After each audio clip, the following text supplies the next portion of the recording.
को ताऊ का राम राम। ये क्या मसला है, बार बार इजराइल इजराइल इजराइल, कभी फिलिस्तीन के लिए, कभी ईरान के लिए, कभी ईरान, कैसे देखते हैं इसको? देखिए, ये जो पूरी लड़ाई है, ये ना इजराइल और ईरान की लड़ाई नहीं है जी। ये पीछे पर्दे के पीछे से अमेरिका की लड़ाई है।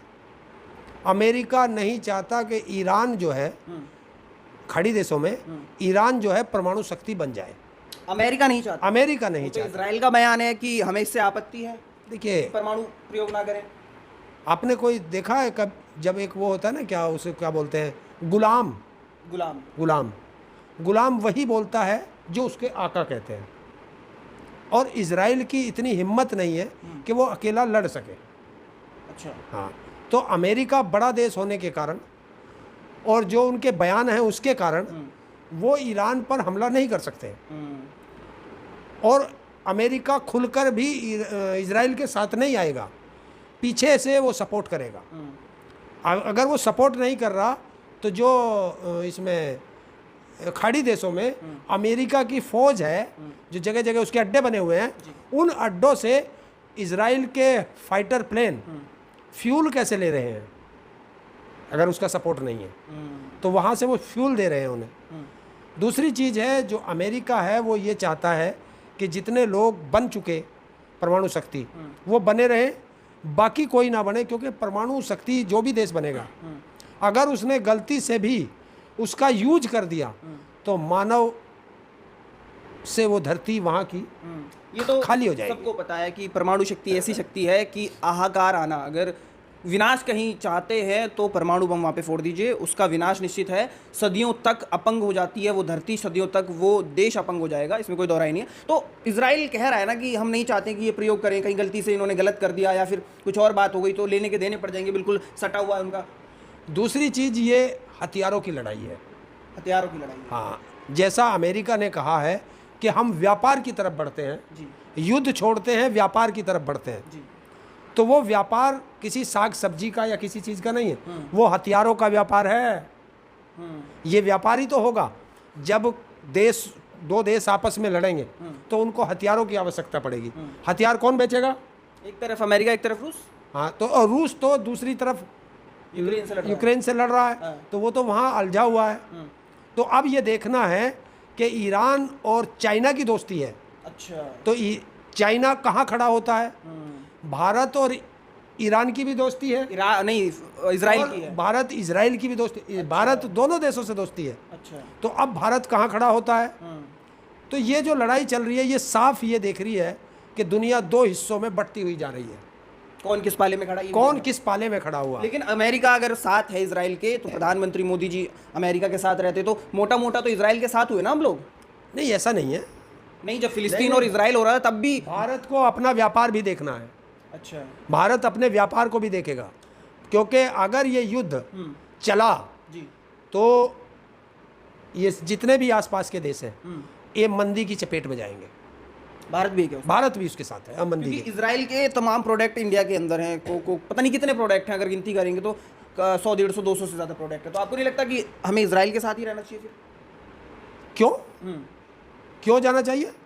चाइना से तो हमारी भी दोस्ती नहीं है। तो चाइना अगर ईरान, भारत को तेल भी चाहिए। अच्छा, तो भारत अगर तेल की तरफ देखोगे तो ईरान की तरफ जाना चाहिए।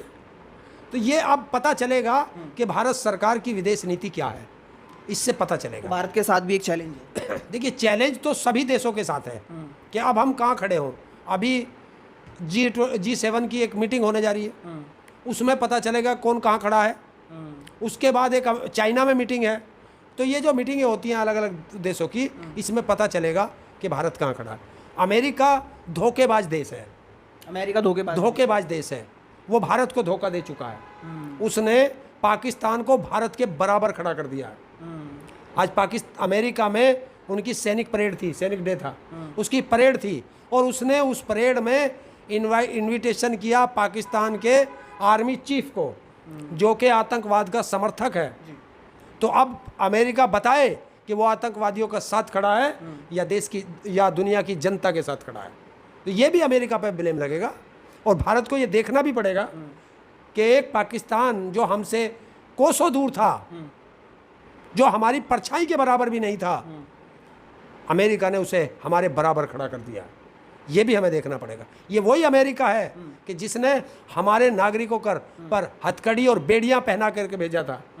ये भी याद रखना। अभी एक वीडियो आई थी कि हमारे एक नागरिक को किस तरीके से वहाँ की फोर्स पीट रही थी एयरपोर्ट पर, और उसके शरीर पर जूते रखे हुए थे। ये सब हमारे देश की जनता को भी देखना चाहिए, हमारी सरकारों को भी देखना चाहिए कि हमारी विदेश नीति किससे अच्छी है, हमारा व्यापार किसके साथ अच्छा है, हमें किसके साथ खड़ा होना है, किसके साथ नहीं खड़ा होना। ये भारत सरकार को निर्णय। इजराइल और ईरान इस समय जो फाइट चल रही है, आप उन वीडियोस देख रहे हो, तबाह हो रहा है, सब कुछ तबाह हो रहा है। जो अच्छी अच्छी बिल्डिंग कही जाती हैं सब तबाह हो रहा है, दोनों तरफ से हो रहा है। देखिए, नुकसान जब भी कोई लड़ाई होती है, नुकसान दोनों तरफ होता है, चाहे कोई कितना ही बड़ा हो और चाहे कोई कितना ही छोटा हो। देखिए, ईरान की आपको सारी तस्वीरें मिल जाएंगी, लेकिन जो ईरान ने हमला किया, जो इजराइल का नुकसान किया, इजराइल ने अपने यहाँ इमरजेंसी लगा दी है कि कोई भी तस्वीर, कोई भी खबर बाहर ना जाए। तो इसका मतलब नुकसान बड़ा हुआ है वहाँ भी। और अलर्ट पर है अमेरिका भी, ऐसा नहीं है, अमेरिका भी अलर्ट पर है। और अगर ईरान ने अमेरिकी सैन्य अड्डों पर हमला कर दिया तब क्या होगा? क्या अमेरिका तब भी चुप रहेगा? क्या एक्सपेरिमेंट करता है क्या अमेरिका? इससे पहले अफगानिस्तान था, वहाँ पर भी उनकी हुकूमत थी, फिर भागना पड़ा। अब कई देश ऐसे हैं जहाँ पर एक परसेप्शन बनता है कि ये बहुत बड़ा है, बहुत बड़ा है, खा जाएगा, पावरफुल एक तरीके हाँ, वो पावरफुल। 20 साल तक ये अफगानिस्तान में रहे, क्या कर लिया इन्होंने? अफगानिस्तान छोड़ करके भागना पड़ा इनको। अन्य देशों में है, वो यूक्रेन के साथ अमेरिका खुल के पूरा साथ दे रहा है। क्या हुआ रशिया के सामने? तो ये नहीं है, जब सामने वाला कमज़ोर हो और उसको मौत दिखाई देती है तो वो दुगनी ताकत के साथ सामने वाले से लड़ जाता है कि मैं तो मरूंगा ही मरूंगा, पर तुझे भी नहीं छोड़ूंगा। कंक्लूजन क्या निकला? क्योंकि इजराइल का तो काफ़ी बार बार, कभी फिलिस्तीन हो गया, कभी कुछ हो गया, ये ज़्यादातर इस समय पे क्या इतना हाई फाई इनकी टेक्नोलॉजी है, इतना ज़्यादा समय है कि बस युद्ध ही करना इनका एक मकसद रह गया? कैसे देखते हैं? देखिए, कुछ कंपनियां होती हैं जिनका काम ही युद्ध कराना और अपने हथियार बेचना होता है। अच्छा, ये भी एक कारण है। दूसरी बात, अगर ये युद्ध जिस पोजीशन में पहुंच गया है तो अब नहीं लगता ये जल्दी से युद्ध बंद होगा। और ये युद्ध जितना लंबा चलेगा, ये पूरी दुनिया के लिए ये घातक सिद्ध होगा। मतलब पूरी दुनिया को नुकसान। देखिए, दुनिया को जब भी किसी दो देशों का युद्ध होता है, दुनिया को नुकसान होता है, क्योंकि पता चल जाता है कि एक की तरफ कौन खड़े हैं और दूसरे की तरफ कौन खड़े हैं। और आप न्यूट्रल नहीं रह सकते। आज के इस युग में जो न्यूट्रल रहा उसका हाल ऐसा होगा जैसा भारत पाकिस्तान युद्ध का हुआ था।